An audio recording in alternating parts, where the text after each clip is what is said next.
The NFL has voted on a significant rule change, and one Bengals player in particular has a lot to gain from it. And in this video, I'll explain how it might just be the one thing that helps him keep his job. Hi again, Bengals fans. John Sheeran of A to Z Sports Cincinnati here, and the big news this week concerning the Bengals at the annual league meetings down in Florida is that the tush push has been tabled. I mean, it's not really big news for the Bengals. Joe Burrow doesn't really use the tush push. He kind of just sneaks it in the more traditional way. But there is a rule change that the NFL owners did pass, and I do think it's going to impact the Bengals because it's going to impact every single team every single week, and hundreds of players will be impacted as well. The rule is very simple, though. Touchbacks will now bring the ball to the 35-yard line instead of the 30-yard line, which it previously was last year when they kind of redid the whole kickoff thing where, players aren't supposed to move before the kickoffs, and it's now looking more like a line of scrimmage type play. It was supposed to incentivize more kickoff returns, and that it did. It did increase in the amount of returns or decrease the amount of touchbacks by about 9 to 10%, but the NFL is still trying to get more kickoff returns out of this, so by moving the ball closer to midfield, it's supposed to be like, hey, make sure that these kickoffs are returnable so you're not just giving away 5 yards of field position compared to last year. And I think that it'll work really well. I think there are still some scenarios in which a touchback is better than giving a dangerous kickoff returner the chance to take it to the house. So those scenarios would be far and few between, but you will see a dramatic increase in kickoff returns because of this. And because of that, specifically for the Bengals,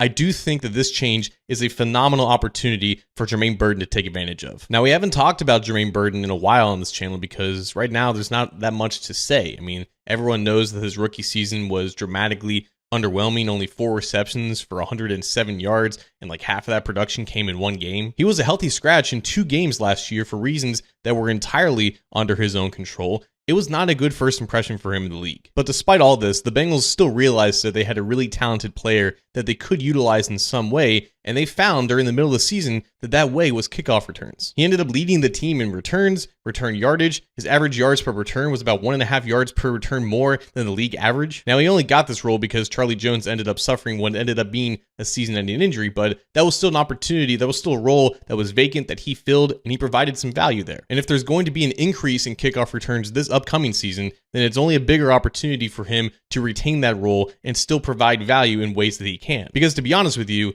it's hard for me to see him grabbing hold of a substantial receiving role in this offense right now. Now that you have T. Higgins locked in with Jamar Chase for the next 4 years, you have Mike Gesicki back on a 3-year deal, Andre Yosevich is not going anywhere for the next 2 years, that's your top 4 receiving options pretty much set in the Joe Burrow offense, and obviously Burrow only throws the guys that he trusts. Like at best, right now, Jermaine Burton is wide receiver number 5, and that may be too generous considering that he didn't really do a whole lot last year. And whenever I think about Burton now, I think back to what Director of Player Personnel Duke Tobin said about him down at the Senior Bowl this year, saying, quote, "He's done nothing, and he's going to have to start doing something quickly. We knew we were taking a risk. We felt comfortable that we could help him through some of the challenges he's had in the past, and we're going to continue to try to help him. But this is professional football, and you have to take accountability, and you have to be accountable to your teammates, your coaches, and the team that you're playing for. And he has to figure that out. He's got to figure that out fast." Like he was talking about his most recent 3rd-round pick. He had only been in the league for 9 months, and that was basically saying, hey, you're on the clock, buddy. And if that opportunity to prove himself and to figure it out is not going to happen at receiver because there's just too much depth in front of him, then it might have to happen at kickoff returner, a role that's only going to be more important than it was last year. And it was already pretty important. So if Burton really is on the chopping block and it's just a one more strike and you're out type situation, then he pretty much has to win this battle to become the kickoff returner again in 2025. He'll probably have to beat out Charlie Jones and maybe another new name added to the mix here when the draft comes around, but I think Burton has the ability to win this battle and to stay on the team and really prove himself in a role that, again, is going to be more significant. And if he doesn't and he really starts to flame out, then we'll have to start talking about him as one of the worst draft picks in recent Bengals history.